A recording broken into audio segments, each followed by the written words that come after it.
A paz de Cristo, amada Igreja de Cristo, que o Senhor Jesus Cristo possa te abençoar, fortalecer o seu coração, encher você e a sua família da graça dele, essa graça profunda, maravilhosa que nós estamos desfrutando.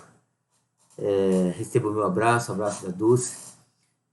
Queria pedir desculpa aos irmãos que me acompanham na transmissão de domingo, pela manhã e à noite.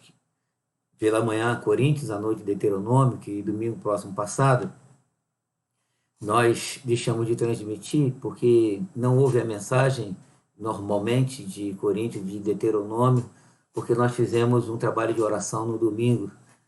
Dividimos a igreja, como a maioria sabe, em dois grupos, de 9 da manhã até as 2 da tarde e de 3 até as 8 da noite. Foi uma bênção e fizemos uma dinâmica de oração. Oramos 6 horas, louvamos 2 horas e expomos Atos 2 horas. É dividido em 4 períodos. Foi muito bom, foi uma presença de Deus maravilhosa e nós buscamos ao Senhor, clamamos ao Senhor pela igreja, pela nossa família. Foi assim maravilhoso, um domingo assim de oração, um domingo com a presença do Senhor no nosso coração e fomos muito abençoados. Então, por conta disso, porque os horários da pregação de domingo agora, por causa dessa vigília diurna, ficou diferente, para não mexer no horário, nós colocamos 2 mensagens já ministradas. Mas domingo agora, se Deus quiser, a gente volta a Coríntios e à noite Deuteronômio, se Deus assim nos permitir. Bom, espero você para a gente comer a ceia juntos, a gente adorar ao Senhor juntos e a gente se vê. E é bom a gente se ver, se falar, né? Pelo menos a gente não pode se abraçar, mas pelo menos ver, né? Já é um grande consolo no nosso coração. Muito bem, vamos dar continuidade ao livro de Hebreus. Estamos no capítulo 13. No último encontro que tivemos, falamos sobre os deveres sociais e eu falei para os irmãos que a gente não pode se esquecer que esse texto aqui, esses deveres sociais agora, os deveres espirituais, eles têm um contexto falando da pessoa e da obra gloriosa de Cristo Jesus, onde o Senhor tem mostrado para nós que Cristo ele é o cumprimento profético, Cristo é aquele que estava prometido antes da fundação do mundo, o Cordeiro foi conhecido antes da fundação do mundo, disse o apóstolo Pedro, inspirado pelo Espírito Santo, e ele vem com as sombras, com os tipos, né? Com os modelos do Velho Testamento, apontando para a pessoa de Cristo Jesus, o qual nós estamos agora desfrutando dessa doçura, dessa bênção maravilhosa. E aí o escritor Hebreus, depois de mostrar isso para nós, dentro desse contexto de pessoas que se encontraram com Cristo, ele começa falando aqui no capítulo 13, no versículo de número 7. Lembrai-vos dos vossos guias, os quais vos pregaram a palavra de Deus, e considerando atentamente o fim da sua vida, imitai a fé que tiveram.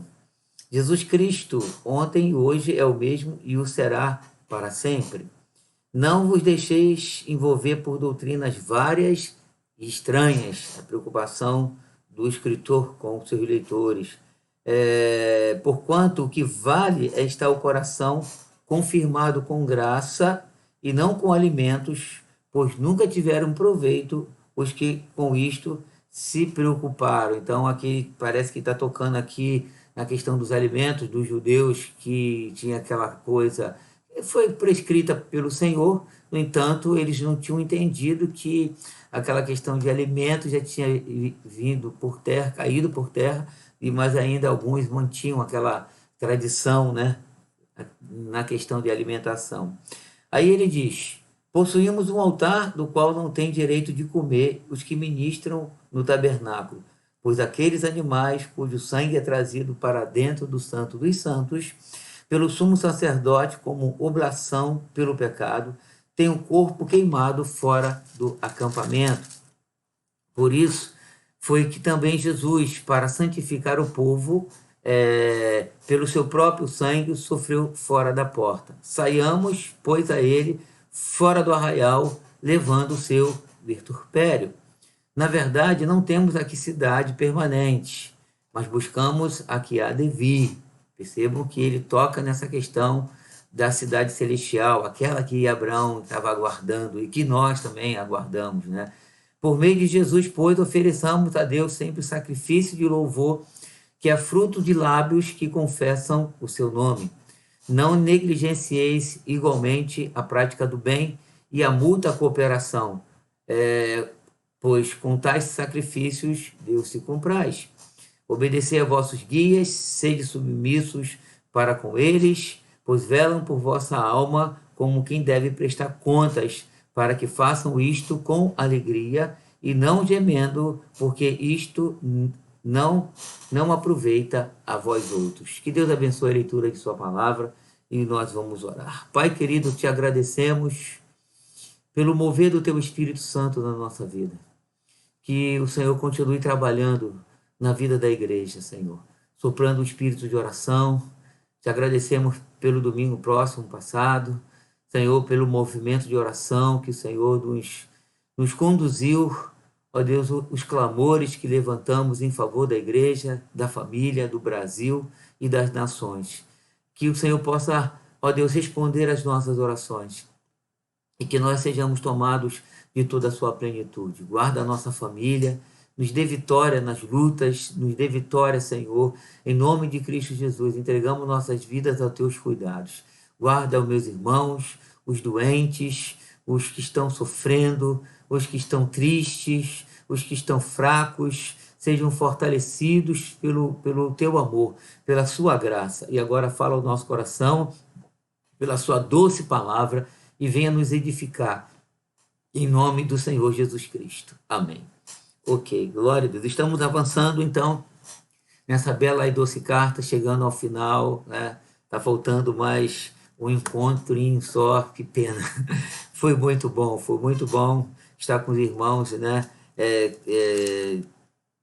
Caminhando nesses 13 versículos tão edificantes para a nossa alma, pelo menos para mim foi assim uma experiência maravilhosa, e que Deus assim nos ajude. Estou orando para entrar no próximo assunto, está queimando assim no meu coração a questão da carta de Paulo aos Efésios.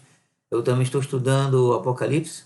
Se Deus permitir, assim que a gente terminar Deuteronômio, domingo à noite, a gente vai entrar na carta de João, né? Na verdade, a carta de Deus que envia Jesus, e Jesus entrega a João, e João entrega a nós, né? A carta do Apocalipse. Mas hoje a gente está aqui em Hebreus, estamos terminando e chegando ao final. E nós falamos no último encontro sobre os deveres sociais. E os deveres sociais, eles fazem parte da vida cristã. Eu mostrei para os irmãos que esses deveres sociais é uma identificação com a pessoa de Jesus Cristo, porque quando nós compreendemos Jesus, quando nós compreendemos o ministério de Jesus, quando nós compreendemos a obra que Cristo fez na nossa vida, o caminho é a identificação com Jesus. E recapitulando os deveres sociais, ele começa no versículo 1, que seja constante o amor fraternal. Isso só se identificando com Jesus. Depois ele fala sobre a hospitalidade, que é, vamos dizer assim, um fruto desse amor. A gente ter o nosso coração aberto para guardar e ceder um espaço para o estrangeiro. Depois ele fala lembrança dos encarcerados, uma empatia com aqueles que sofrem, né? E eu fiz mostrando os irmãos que aqui é literal. Os irmãos estavam presos por causa da palavra. Eu fiz uma aplicação também. Alguns estão presos emocionalmente, né? Alguns estão presos em episódios que sofreram na igreja, estão desigrejados e ficaram encarcerados, porque a igreja é um instrumento de Deus, foi algo que Deus estabeleceu. Eu fiz um paralelo, uma analogia com casamento, que pessoas olham para o casamento e falam que o casamento não presta, mas não é verdade. E nós vimos aqui também nos deveres sociais que digno de honra seja dentre vós o matrimônio, bem como o leite sem mácula, porque Deus julgará os impuros e adúlteros. Então o escritor fala que digno de honra é o matrimônio não é uma maldição, o matrimônio é uma bênção, algo estabelecido pelo Senhor para abençoar a nossa vida. E aí compreendemos também que alguns têm um chamado ao celibato espontâneo. O que significa isso? É alguém que não foi chamado, não tem essa necessidade de casamento. Eu não falei isso, mas eu estou tocando nesse ponto, que eu estou estudando a questão de Coríntios, né? E Paulo, capítulo 7, que eu estou lá estudando esse capítulo, para depois futuramente expor aos irmãos domingo pela manhã, e Paulo ele tinha esse chamado de estar vivendo para o evangelho, mas aí é um dom de Deus, que a maioria não tem. A maioria tem, é o que Deus disse, não é bom que o homem viva só, né? Então o matrimônio, ele é uma bênção do Senhor. E versículo 5, falamos sobre a avareza, né? Que é a idolatria e se contentar com as coisas que temos. E esse contentamento, ele não é natural. Esse contentamento é vamos dizer assim, um resultado dessa identificação com a pessoa de Cristo, porque humanamente não tem como a gente estar contente com tudo que temos, né? Nós queremos mais um pouquinho, mais um pouquinho, mais um pouquinho, sempre mais um pouquinho. Essa é a humanidade. Mas quando a gente se identifica com Cristo, a gente se alegra com a provisão de Deus, a gente se alegra com a nossa família, a gente se alegra com o nosso salário, a gente se alegra com a vida, a gente celebra a vida em Cristo Jesus, né? Porque Cristo, na verdade, assim, é o que satisfaz a nossa vida, né? Obviamente tem essas coisas periféricas, né, emocionais, que fazem parte também, mas o miolo, o centro da vida, o que realiza de fato o ser humano é Jesus Cristo, nosso Senhor. Então o contentamento, ele só será real, só será de fato uma coisa profunda na nossa alma quando a gente se identifica com a pessoa de Cristo Jesus, né? Aí o último versículo sobre os deveres sociais, ele vai lá no Salmo 118, verso 6, quando ele diz, o Senhor é o meu auxílio, não temeremos o que poderá fazer o homem. Então nós falamos sobre isso. Agora, no versículo 7, a gente entra nos deveres espirituais, e o verso 7, ele começa assim, tocando na minha vida e trazendo assim um grande fardo de responsabilidade. Fardo no sentido de responsabilidade, que não um fardo de coisa ruim, mas a responsabilidade, ela nunca foi ruim. Responsabilidade sempre foi algo positivo na vida de qualquer pessoa, né? Seja lá qual for o tipo de responsabilidade, mas ela é algo positivo na vida do ser humano. Mas ele começa, lembrai-vos dos vossos guias, os quais vos pregaram a palavra de Deus, considerando atentamente o fim da sua vida, imitai a fé que tiveram. Então, o que o escritor coloca aqui? Ele começa para a gente, os seus leitores originais, pudessem se lembrar, né, dos vossos guias, né? E aí ele diz, imitai a fé que tiveram, né? Pelo tempo do verbo, esses líderes têm aqui duas opções. Ou esses líderes já tinham morrido, ou eles já tinham passado e outros tinham assumido a posição da liderança agora. Mas ele diz, lembrai-vos dos vossos guias, os quais vos pregaram a palavra, imitai a fé que tiveram. Isso, para mim, traz uma grande responsabilidade, né? O modelo de vida cristã tinha sido deixado no meio da congregação. E esse modelo tinha sido deixado pelos líderes, pela liderança, né? Então, a fé que eles tiveram, não só a questão da vida, mas a questão da pregação, porque lembrai-vos dos vossos guias, os quais vos pregaram a palavra de Deus. E o peso que cai sobre a minha vida e a vida de todos nós que discipulamos, a gente pode aplicar isso a toda a igreja, nós precisamos pregar a palavra de Deus e precisamos viver a palavra de Deus, né? Esses líderes passaram, o escritor sabia disso, mas eles eles fazem algo maravilhoso, deixaram um modelo. Só que o escritor ele é muito habilidoso na sua gramática e no seu pensamento, que foi inspirado pelo Espírito Santo. Ele faz um contraponto aqui muito interessante, que é o versículo 8. No versículo 7 ele fala do guia, no versículo 8 ele diz: Jesus Cristo ontem, hoje é o mesmo e o será para sempre. Ora, por que isso está aqui? Se no versículo 7 ele fala para a gente se lembrar dos guias, aí de repente ele coloca esse versículo 8, Jesus mostrando a eternidade, a imutabilidade de Jesus Cristo, né? Na minha interpretação, parece que o escritor está dizendo o seguinte: ó, vocês tiveram guias que pregaram a palavra de Deus, mas eles passaram, né? Eles deixaram um modelo para vocês imitarem, mas eu quero dizer uma coisa para vocês: Jesus Cristo, ontem, hoje, né, é o mesmo e será para todo sempre. Parece que o escritor está dizendo para os seus leitores originais e para nós o seguinte: olha, Deus levanta homens que pregam a palavra de Deus, mas esses homens passam, como que ele estivesse falando, lembrando assim: ó, Arão foi um sumo sacerdote e ele passou. Moisés foi um grande intercessor, um legislador, mas ele passou, né? Os outros sacerdotes, eles passaram, todos eles passaram. Deus usou essas pessoas e, de fato, eles pregaram a palavra de Deus. De fato, eles foram modelos, mas eles passaram. Mas eu quero dizer uma coisa para vocês: Jesus é o mesmo ontem, hoje e será para todo sempre. Então, ele está dizendo assim, na minha interpretação: Jesus é o nosso guia eterno. Isso não tira a minha responsabilidade, não tira a responsabilidade dos outros pastores, não tirou a responsabilidade de Arão, não tirou a responsabilidade de Moisés. No entanto, nós passamos. Os homens passam. Paulo passou, Pedro passou, João passou, Bispo Roberto passou, Bispo Walter vai passar, Bispo Jorge vai passar, mas Jesus Cristo é o mesmo. Ele será o eterno, ele é o nosso bom pastor, ele é o nosso guia, ele é o verbo que prega a palavra de Deus.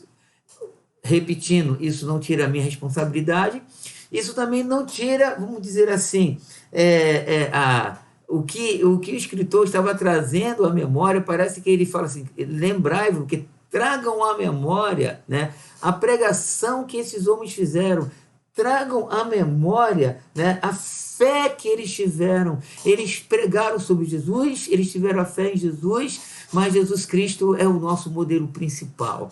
Jesus Cristo é aquele que nós não podemos tirar os nossos olhos, porque alguém pode, por exemplo, sacar esse versículo de número 7 e dizer assim: não, é Deus no céu, meu pastor na terra. Você está equivocado. Alguém pode sacar esse versículo 7 e dizer assim: não, os pastores são pessoas muito importantes. De fato são importantes, mas não são fundamentais. Porque aqui no versículo 7, ele manda a gente se lembrar da fé que eles tiveram. A fé que a liderança tem é em Jesus Cristo. Mas quando nós olhamos todo o contexto da carta, o escritor diz o seguinte, para a gente olhar atentamente para o autor e o consumador da nossa fé, que é Jesus. Em toda a carta, ele manda a gente mirar Jesus. Em toda a carta ele coloca Jesus como centro. E agora no final, né, quando ele fala da liderança, ele faz esse contraponto dizendo: ó, Jesus Cristo não passou não. Jesus Cristo não passou. Porque no meio disso a gente pode voltar aqui no último encontro que nós tivemos, falando sobre os encarcerados. Nós temos pessoas que foram prejudicadas, nós temos pessoas que foram, vamos dizer assim, violentadas por liderança, por mais liderança, e ficaram doentes quando falam, por exemplo, em pastor. Não, todos os pastores são iguais. Não, todos os pastores não são iguais. Ninguém é igual a ninguém. Em todos os lugares nós temos pessoas que são mentirosas, mas em todos os lugares, em todas as camadas da sociedade, nós temos pessoas sérias, né? Vamos dizer assim, quando a gente fala da política, se a gente dá uma peneirada, a gente vai encontrar pessoas que são sérias dentro de um sistema tão corrompido, tão doente como esse. Mas a gente não pode dizer que todo político é ladrão. A gente não pode dizer que todo político é perverso. né? Pode ser que ele tenha um bom coração, mas está amarrado num sistema que é doente. Mas ele tem, às vezes, um coração, ele tem assim, ele luta, né, para ser fiel. Não é dizer que ele é perfeito, mas ele luta para ser fiel em todos os setores da vida. Estou aqui defendendo os políticos, não. A minha defesa aqui é para mostrar que em todos os lugares tem pessoas que lutam pela verdade e pela integridade, ainda que não consigam ser perfeitos. Mas, por outro lado, voltando aqui para o texto, porque o que nos importa aqui é esse texto, eu estou falando isso tudo para tentar clarear, para mostrar aqui que tem pessoas que foram, vamos dizer assim, violentadas por liderança. Por outro lado, o que o escritor está dizendo para nós nesse encontro? Olha, nós temos um sumo sacerdote. Esse sumo sacerdote é o mesmo, íntegro, perfeito, maravilhoso.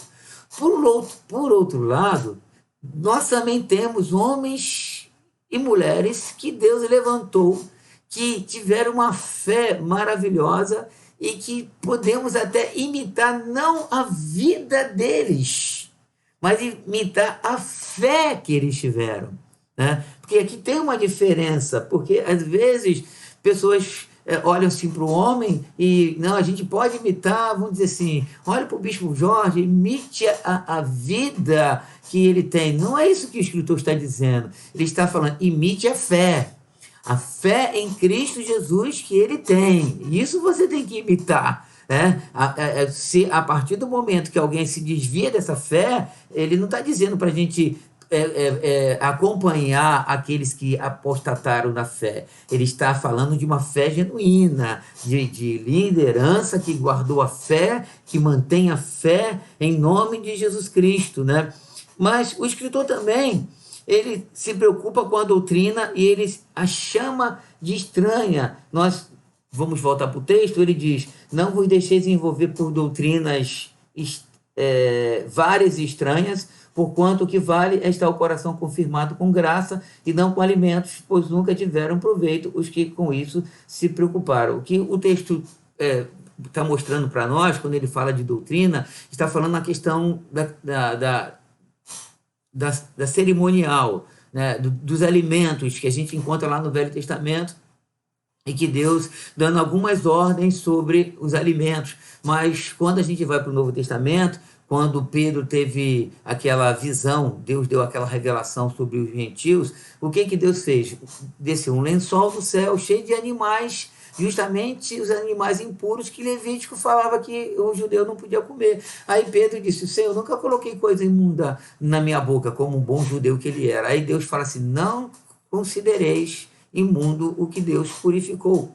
Então, nós podemos ver ali, o ensinamento, obviamente, ali, era que Deus estava abrindo a porta para os gentios e que Pedro tinha que pregar para Cornélio e para sua família romana, né? A família gentílica. Esse é o ensinamento básico. No entanto, nós podemos ver que abriu uma porta também, no sentido secundário, Deus permitindo que nós pudéssemos comer toda a alimentação, né? Paulo diz, entra, compra e come tudo que vende no mercado, sem perguntar qual é a origem, né? Porque pelas ações de graça tudo é purificado. Então Paulo não faz nenhuma restrição quanto à alimentação. Mas por outro lado, Paulo diz o seguinte, né? Se comer carne escandaliza o seu irmão, então você não come. Eu sei que estou entrando assim em outro assunto, mas eu estou querendo mostrar para os irmãos o que o escritor está tentando focar aqui, é a questão da doutrina, várias estranhas, a questão da alimentação, mas ele diz o seguinte, não se envolva com essas coisas, né?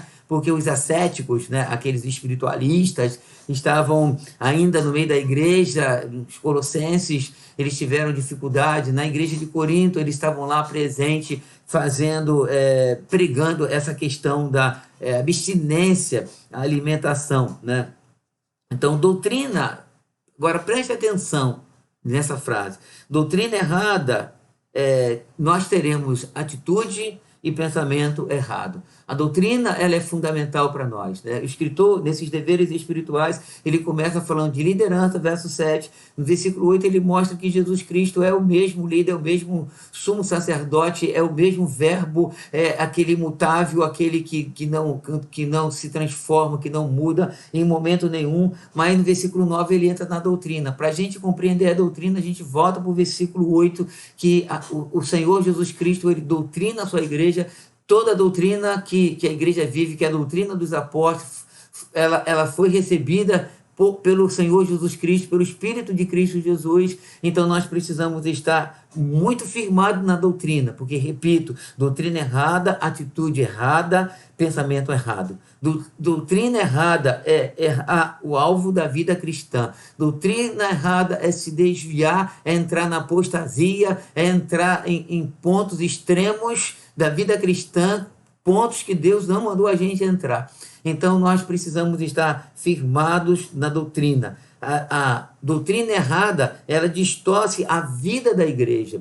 Doutrina errada faz a gente cantar os hinos errados. Doutrina errada, a gente tem uma ortodoxia errada. Enfim, doutrina errada, a gente deturpa tudo da igreja. Então, para que a gente tenha uma igreja saudável, para que a gente tenha uma igreja forte, a gente precisa ter uma doutrina correta. Então, nós não podemos tirar a doutrina. Então, na doutrina correta, nós teremos uma igreja de oração. Na doutrina correta, nós iremos buscar os dons do Espírito Santo. Numa doutrina correta, nós iremos amar os nossos irmãos. Nós iremos ter os deveres sociais estabelecidos pelo próprio escritor no versículo 1 ao versículo 6. Então, nós precisamos da doutrina, né? Aí alguém pode desconsiderar a doutrina, mas não desconsidere a doutrina. Ela é fundamental para a vida da igreja, para que a igreja cresça com saúde, para que a igreja possa glorificar o nome do Senhor. Aí no versículo 10, o escritor dá continuidade. No versículo 9 ele fala de alimento, né? No versículo 10 ele diz: possuímos um altar do qual não tem direito de comer os que ministram no tabernáculo, pois aqueles animais cujo sangue é trazido para dentro do Santo dos Santos pelo sumo sacerdote como oblação pelo pecado, tem um corpo queimado fora do acampamento. E aí ele continua: por isso foi que também Jesus, para santificar o povo pelo seu próprio sangue, sofreu fora da porta. Saiamos, pois, a Jesus, fora do arraial, levando o seu virturpério. Então, qual é o conselho aqui espiritual, esses deveres espirituais do escritor? Temos que ir ao encontro de Jesus, e ele diz, levando o seu virturpério. Virturpério significa afronta, insulto. Isso significa que o escritor aos Hebreus está mostrando nesses deveres sociais que nós devemos de sofrer por causa do nome do Senhor Jesus Cristo, porque esse é o contexto da carta.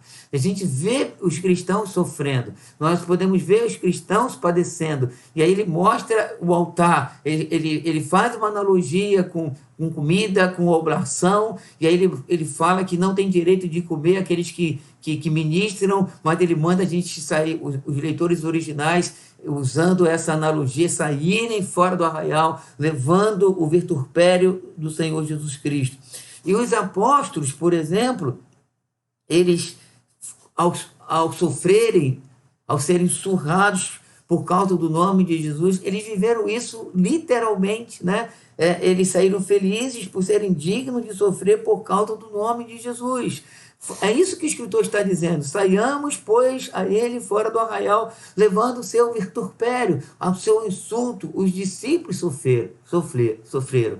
Eu estava conversando com o Wilson essa semana, falando de perseguição da igreja, né?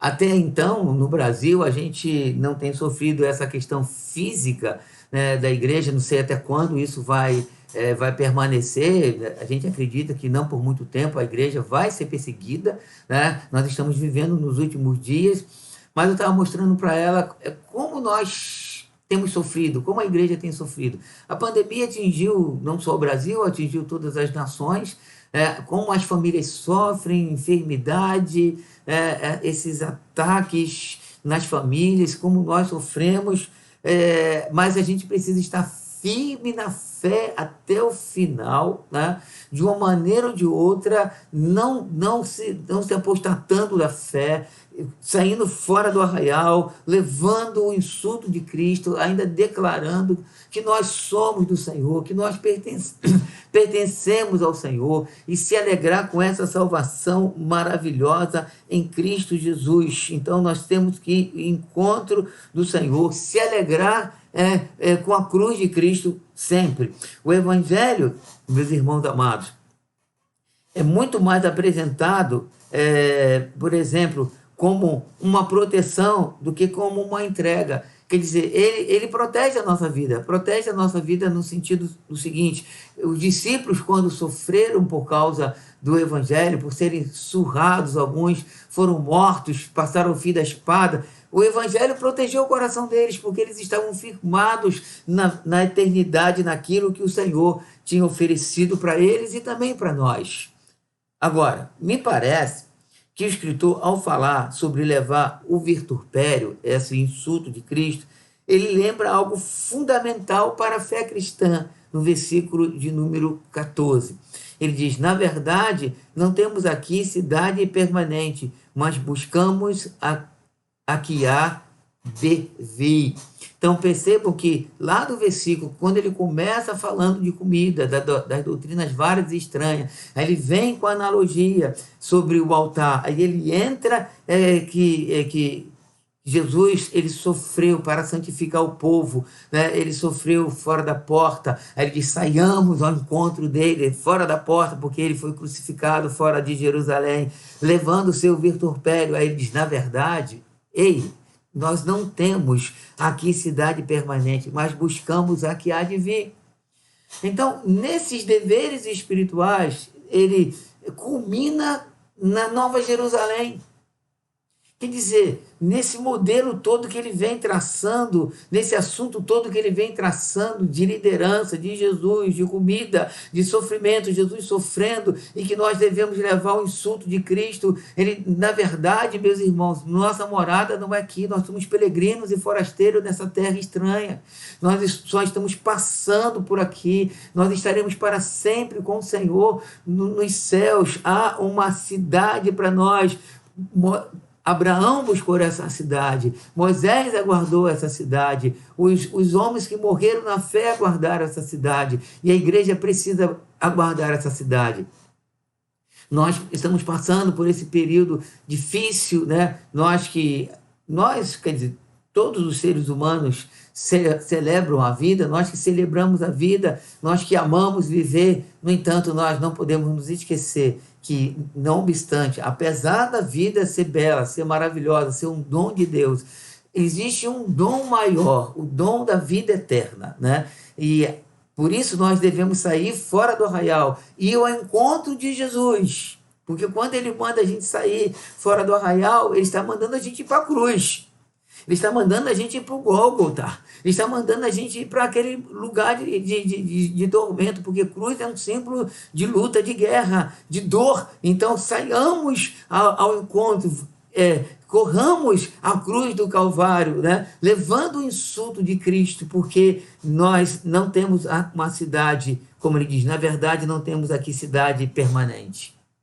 Aqui ela não é permanente, mas no céu ela é permanente. No céu nós estaremos para sempre com o Senhor. Então nós devemos correr para a cruz, porque lá nós temos a segurança dessa cidade permanente, onde nós lá não seremos peregrino nem forasteiro, lá nós seremos moradores eternos, lá nós estaremos para sempre com o Senhor. E onde está a nossa segurança?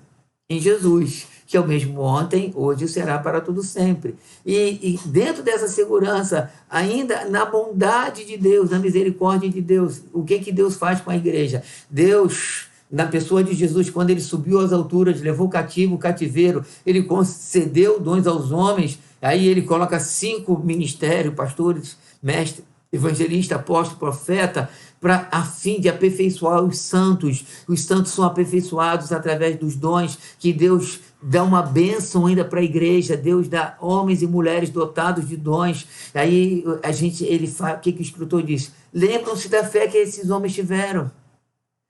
Imitai a fé que esses homens tiveram. Mas a segurança tanto dos líderes como dos liderados, está no versículo 8. O Jesus, o sumo sacerdote, o sumo pastor, que sustenta esses líderes, que sustenta os liderados, que sustenta toda a igreja, essa igreja, toda a igreja, os líderes, os liderados, que na verdade é um corpo, que na verdade somos uma só família, igualados pelo sangue de Jesus. A diferença é só o dom, mas todo mundo é igual diante do Senhor, e todo mundo saindo fora, né, da cidade, como diz aqui, saiamos ao seu encontro, saiamos, ele sofreu fora da cidade, vamos ao encontro dele, vamos à cruz, fiquemos aos pés da cruz, porque aqui não é um lugar permanente. O que ele fez por nós, não obstante, apesar dele ser o provedor, apesar dele ser aquele que o protetor, mas ele prometeu algo superior para nós, uma cidade permanente, onde não haverá choro, onde não haverá dor, onde não haverá lágrima, onde nós estaremos para sempre com o Senhor nos ares. Eu quero repetir esse versículo 14, que é maravilhoso, onde assim, a gente poderia colocar um portanto aqui, uma conclusão, né? A gente vê, na verdade, não temos aqui cidade permanente. Prestou atenção, meu querido irmão, minha querida irmã, meu irmão amado, minha irmã amada, a ovelha de Cristo. Não temos aqui cidade permanente, nós não vamos ficar aqui eternamente. Mas ele diz, mas buscamos aqui a de vir. Percebam que tem um verbo aqui. Ele não diz assim, mas iremos para uma cidade permanente, apesar de a gente encontrar no contexto a questão do arrebatamento. Mas aqui ele coloca um verbo buscar, né? Mas buscamos, a que há de vir. Então ela vai vir, mas por outro lado nós buscamos. Porque como é que nós buscamos? Aonde que esse verbo está inserido? Quando ele diz o seguinte no versículo 13: saiamos, pois, a ele fora do arraial, levando o seu virtupério. Então, quando ele fala saiamos, depois no verso 14 ele diz buscamos. Há uma associação desses dois verbos. Então, quando nós saímos, nós estamos buscando. Isso é uma responsabilidade nossa. Nós temos que buscar isso. Então, quando nós vamos à cruz, quando nós saímos nessa ordem dele, quando nós saímos ao encontro da cruz, quando nós vamos aos pés da cruz, isso é uma busca, e essa busca tem que ser constante. Nós precisamos estar aos pés da cruz, e lembrando aos irmãos que a Sociedade Bíblica colocou aqui no seu título os deveres espirituais. Isso está sobre os nossos ombros. Nós não podemos cochilar, e nós fizemos um trabalho que o Espírito Santo nos inspirou no domingo próximo passado, já falei para os irmãos, um mover de oração. Isso foi buscar, isso foi sair ao encontro dele, clamando, alguns em jejum, ouvindo a palavra, intercedendo uns pelos outros. Senhor, nós estamos aqui, precisamos de ti, nós estamos buscando essa cidade maravilhosa, nós queremos estar lá. Um dia nós queremos estar com o Senhor para todo sempre. Louvado seja o nome do Senhor Jesus Cristo. No versículo 15, dando continuidade, o escritor diz: olhem só que maravilha, olha como o texto ele é montado, a ideia do Espírito Santo é maravilhosa. Aí ele diz: por meio de Jesus, pois, ofereçamos a Deus sempre sacrifício de louvor, que é fruto de lábios que confessam o seu nome. Eu não sei se vocês estão percebendo a montagem aqui. Primeiro ele fala de liderança, depois ele mostra que Jesus é o mesmo, quer dizer, é o grande líder.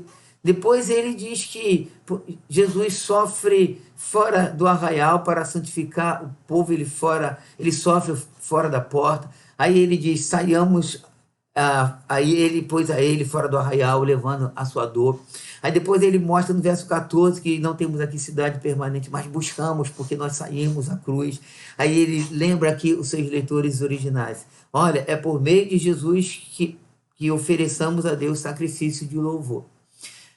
Para Para nós aqui, a gente tem, muito claro essa, vamos dizer assim, essa ideia teológica, porque somente por Jesus. Mas, por os leitores originais, eles eram judeus, porque a carta é direcionada aos hebreus.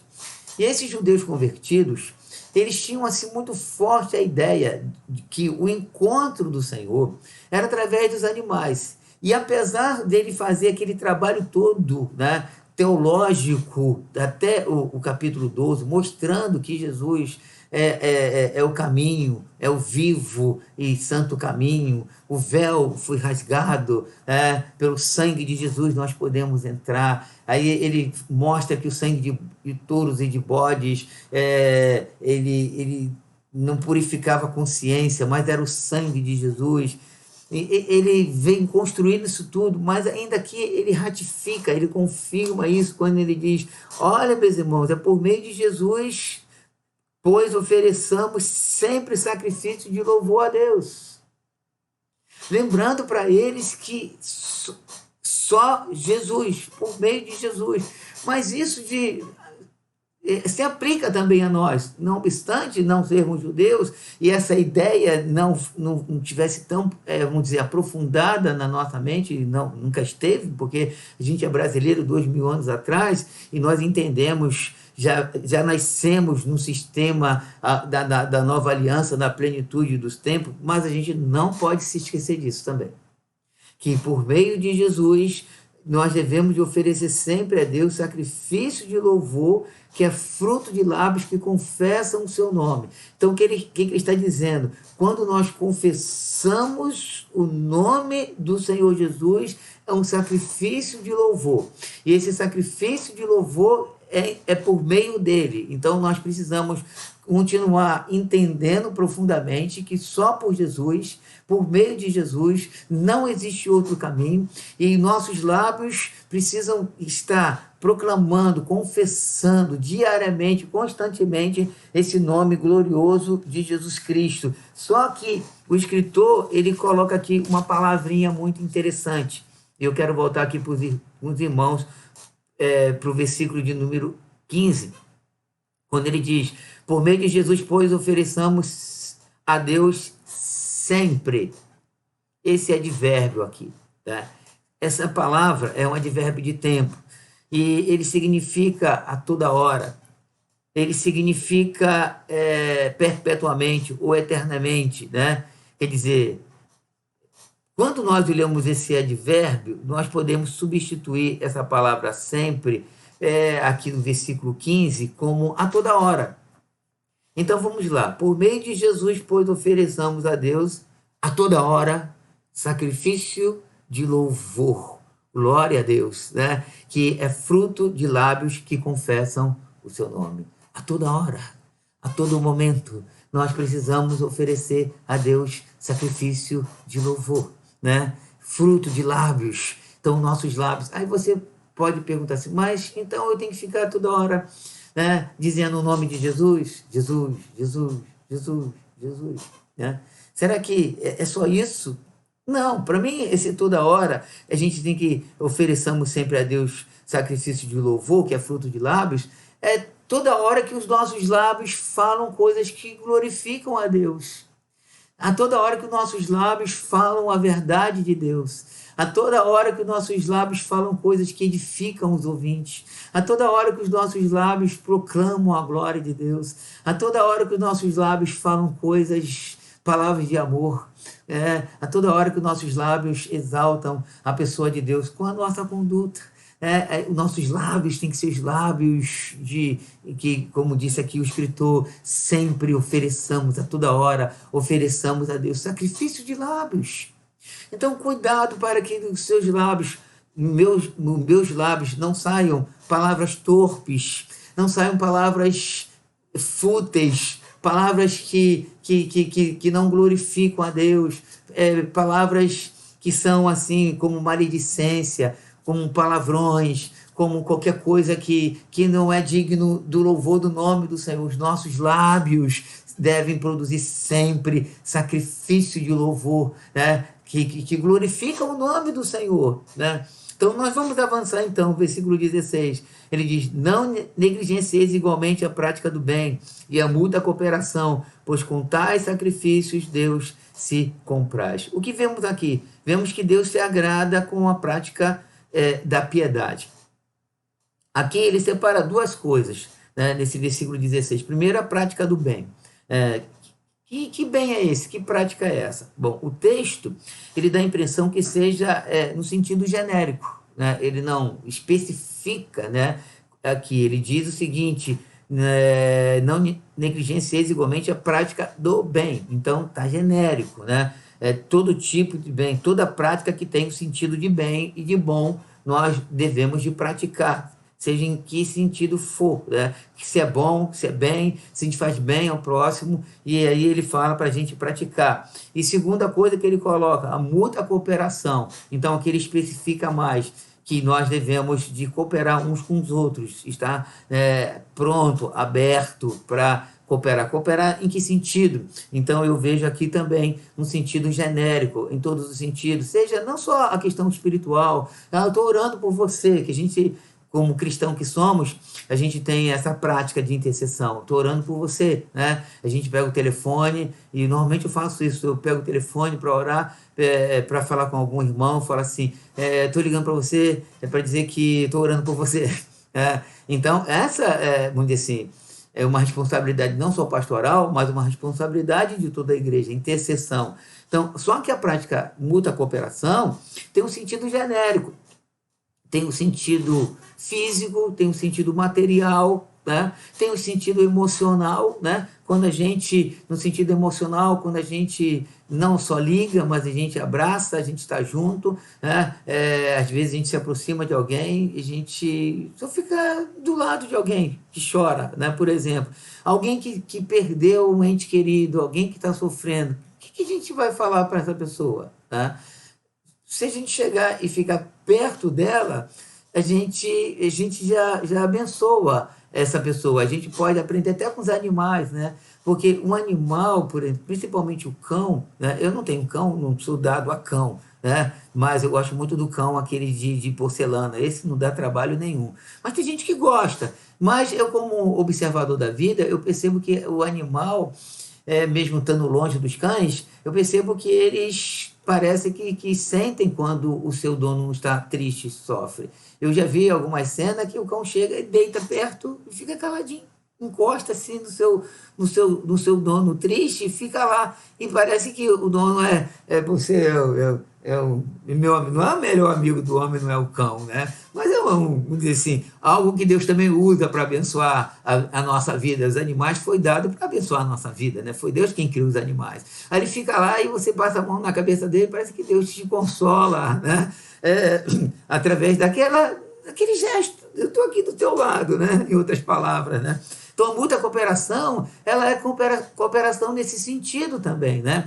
Então, a gente pode cooperar de várias maneiras, ajudando, fazendo uma vaquinha, comprando alguma coisa, como centro não só no centro de recuperação, porque às vezes a gente fala para a missão, né? A gente via dinheiro para a África, a gente via dinheiro para o Piauí, a gente via dinheiro e mantimento para o centro de recuperação, que essas coisas fazem parte, mas a gente também tem necessidade interna, né? A gente precisa ter uma mútua cooperação no meio da congregação, né? E a gente não tem muito essa prática por dois motivos. Às vezes eu percebo que às vezes pessoas estão sofrendo e elas escondem o sofrimento.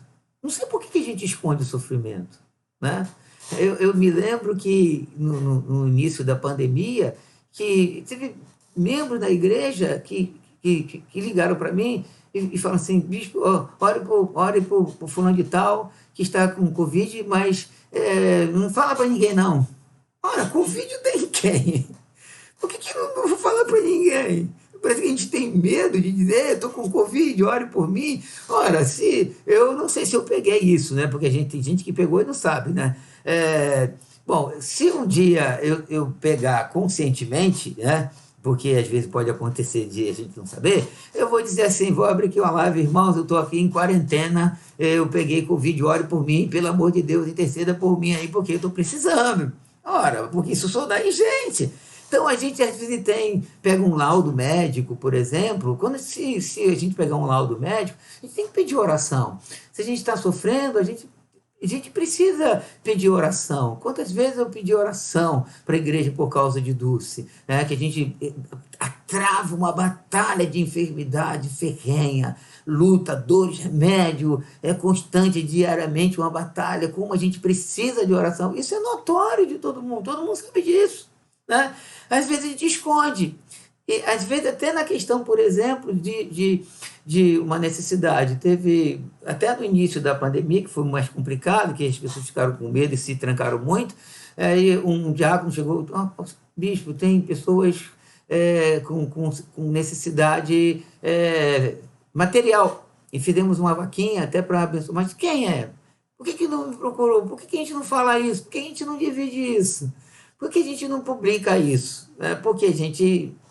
Tem vários motivos, não vou dizer o motivo, mas tem vários motivos que alguém vergonha, ou timidez, ou então não quer publicar a sua deficiência. Ora, para a gente praticar mútua cooperação, a gente precisa ter ciência de que alguém está precisando, né? No domingo agora, no último período, o Sérgio pregou justamente sobre isso, que a igreja vendia, se ajudava mutuamente, e hoje a gente é até acusado, muitas vezes a igreja é acusada de não ajudar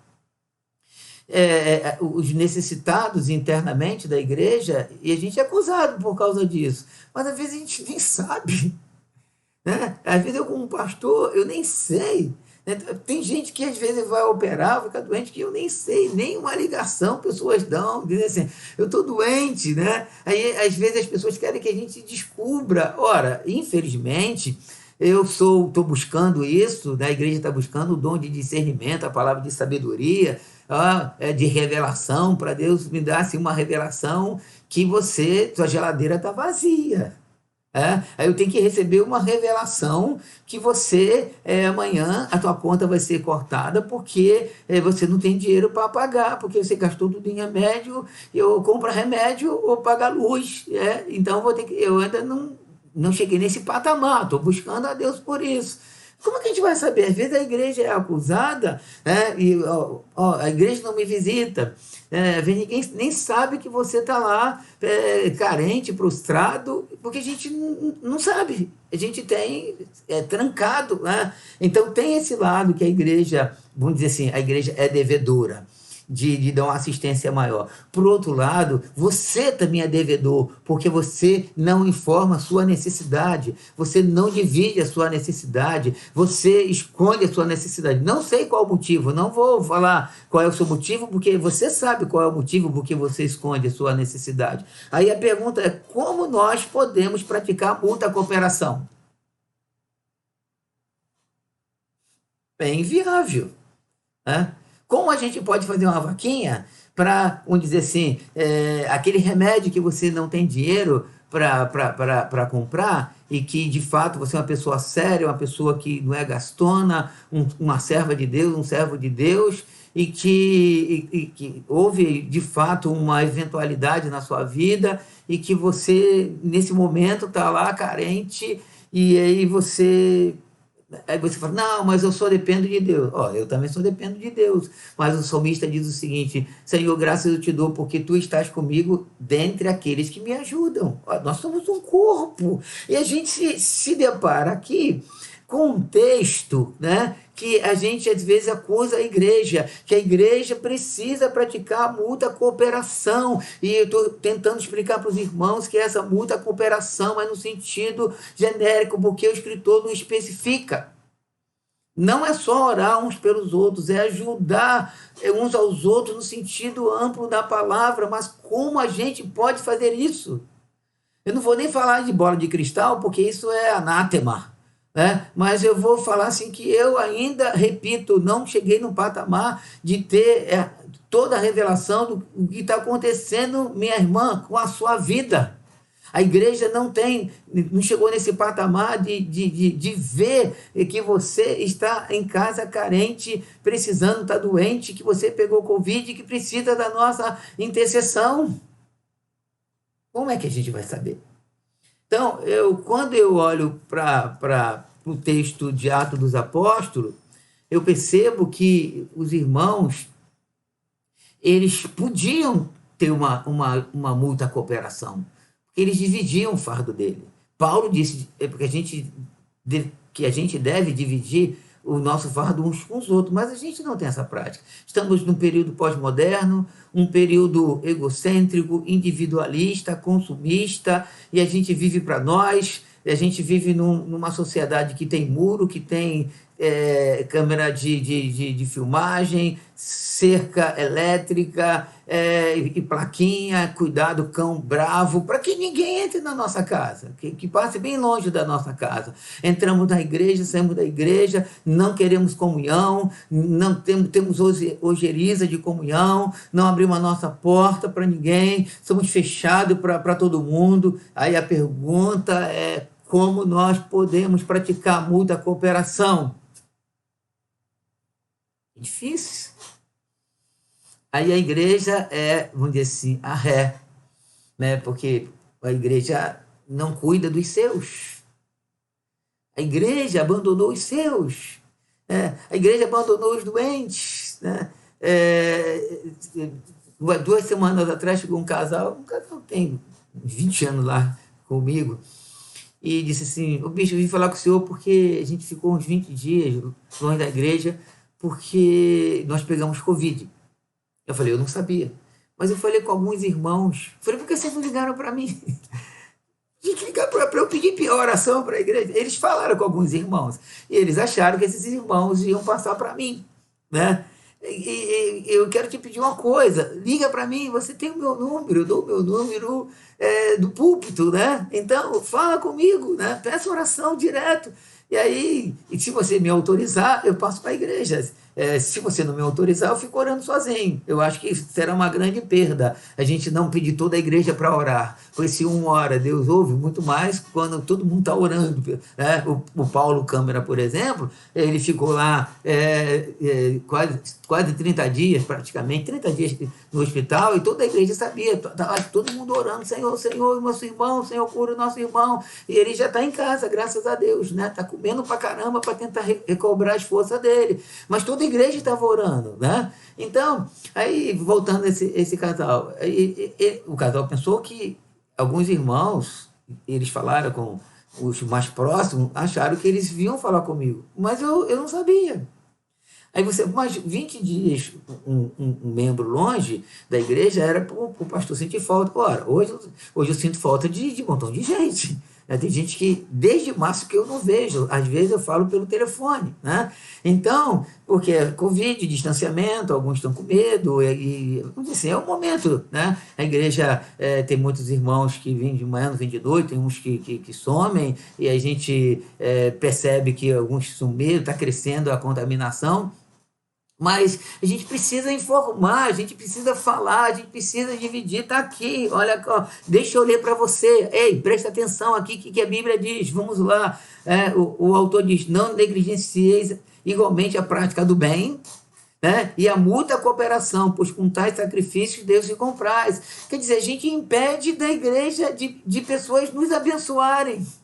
Quando a gente se esconde, quando a gente fica escondido, quando a gente fala assim: Deus é o meu supridor, glória a Deus, Deus é o meu supridor, mas Deus pode usar alguém. Deus pode fazer uma intervenção direta? Pode. Né? O que Deus fez com Elias, mandando carne, usando os corvos? Deus usou o intermediário. Deus usou um animal. Deus pode usar essas coisas todas, mas via de regra Deus usa o corpo. A gente precisa dividir, a gente precisa falar, a gente precisa ser mais juntos, a gente precisa. Você está impedindo a igreja de te abençoar, você está impedindo os irmãos de te abençoar. Quando a gente divide os fardos, aí a gente pode praticar isso. Agora, quando a gente olha esse texto aqui, não negligencia igualmente a prática do bem e a mútua cooperação. Quando a gente deixa de dividir, a gente deixa de agradar a Deus. Por quê? É uma igreja, vamos dizer assim, que está envolvida. Agora, se a gente divide e a gente não tem resposta, aí a igreja está pecando. Aí a gente desagrada ao Senhor, porque a gente está consciente, né, de que alguém está sofrendo e que a gente não está, de uma forma ou de outra, cooperando com aquela necessidade. Então a gente precisa, de uma maneira ou de outra, viver essa palavra do Senhor, né? Bom, e por último, versículo 17, ele diz: obedecei a vossos guias, sede submissos para com eles, pois velam por vossa alma, como quem deve prestar contas, para que façam isto com alegria e não gemendo, porque isto não aproveita a vós outros. Vejam como ele fez esse bloco. No versículo 7, ele manda a gente se lembrar dos guias. No versículo 8, ele mostra que Jesus é o nosso supremo guia. Mas ele fecha o bloco porque alguém pode entender o seguinte: não, Jesus é o meu guia, Jesus é o meu pastor. Jesus é o meu pastor. Eu só devo conta a ele. Quando a gente volta para o texto, a gente vê que a ideia do escritor não é essa, né? Ele mostra Jesus como o supremo pastor, que ele é o mesmo ontem, hoje, será para todo sempre.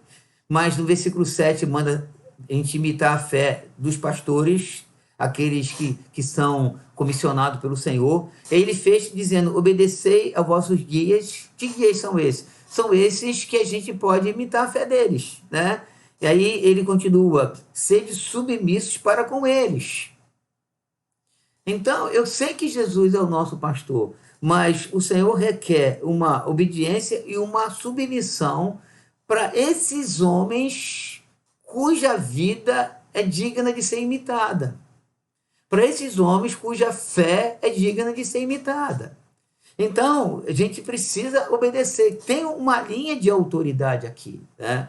Porque muitas vezes as pessoas olham assim para a liderança e dizem: não, ele é homem como eu sou. De fato, nós somos homens iguais a todos os homens. No entanto, quando nós olhamos para esse texto, nós podemos perceber que a liderança é um dom de Deus.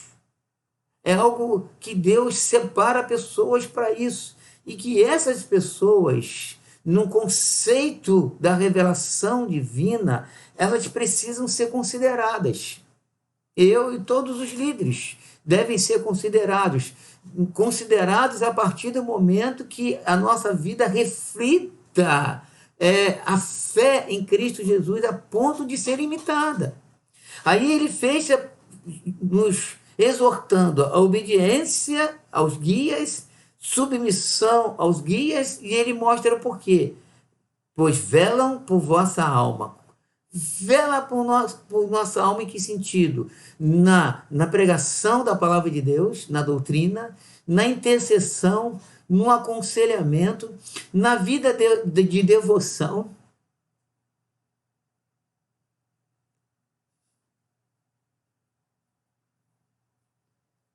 É uma vida de devoção. É uma vida de entrega.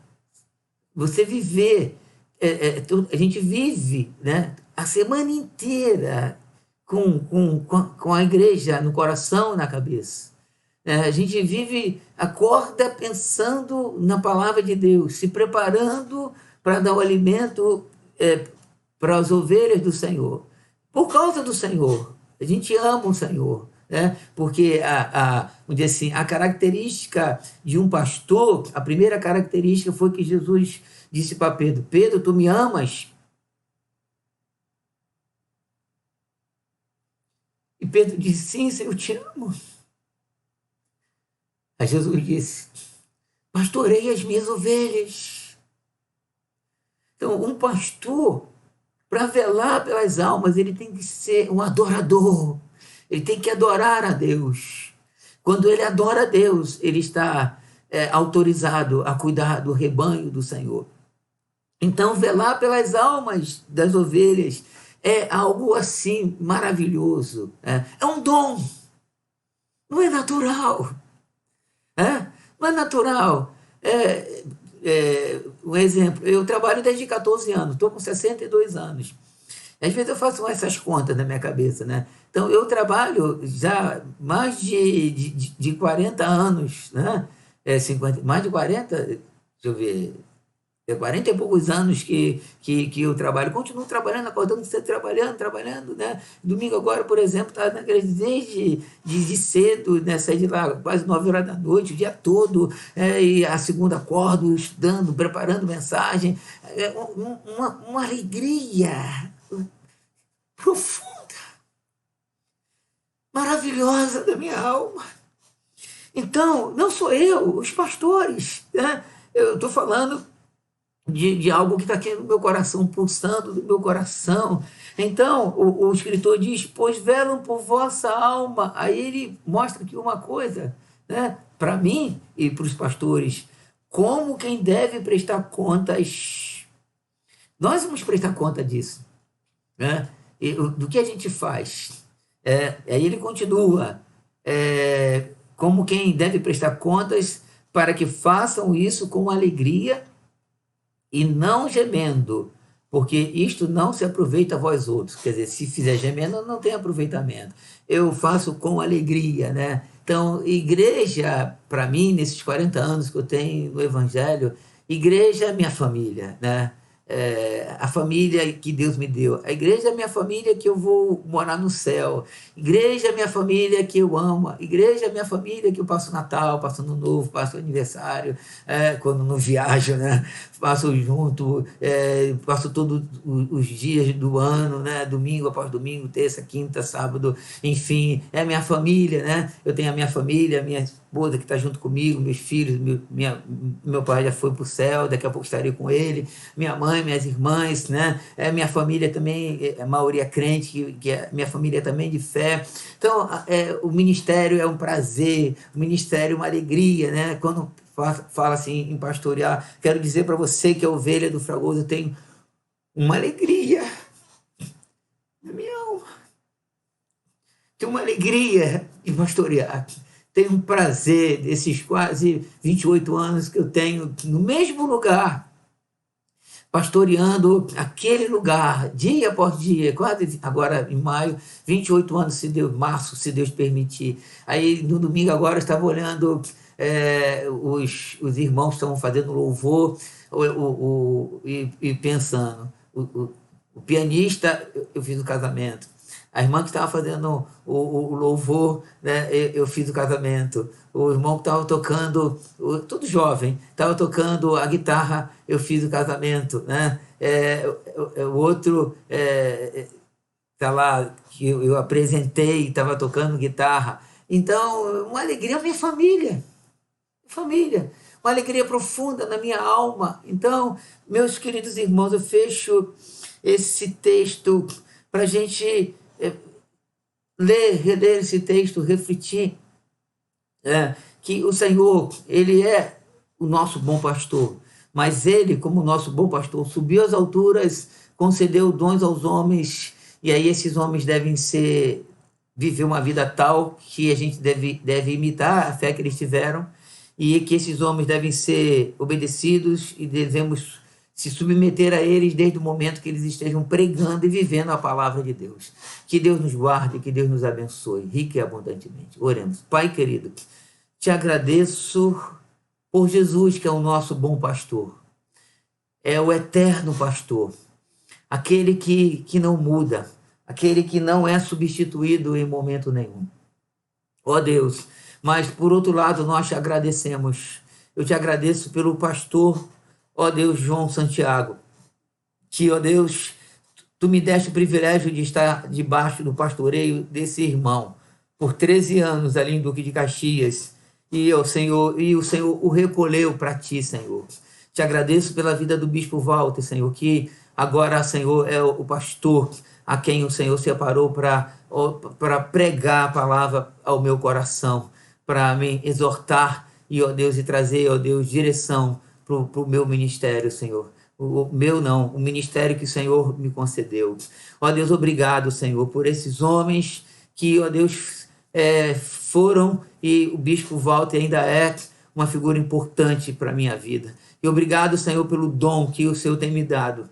Obrigado pelo privilégio de eu estar pastoreando a tua igreja esse tempo todo, Senhor, com a minha esposa amada.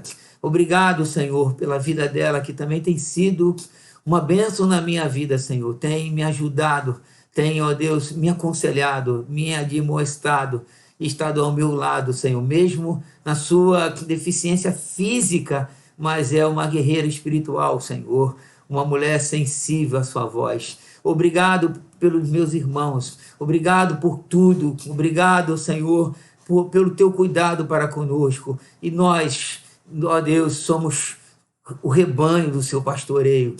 Eu sou uma ovelha, meus irmãos são ovelhas, estamos juntos e o Senhor, ó Deus, tem tratado de nós e que o Senhor possa nos abrir mais, nosso coração seja mais aberto para que haja uma mútua cooperação e que muitas vezes, ó Senhor, essa mútua cooperação é deficiente, muitas vezes por negligência de fato da igreja e outras vezes por negligência de a gente fazer notório a nossa deficiência, esconder e tentar resolver, ó Deus, tudo sozinho e depois acusar a igreja.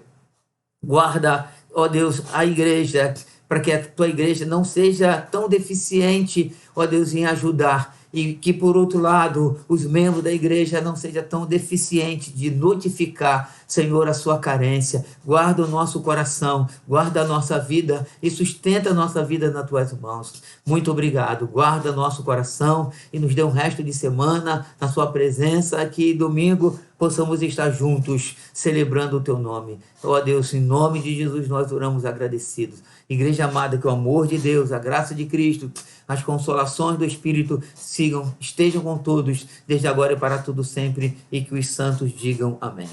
Que Deus abençoe a sua vida rica e abundantemente. Que Deus te abençoe.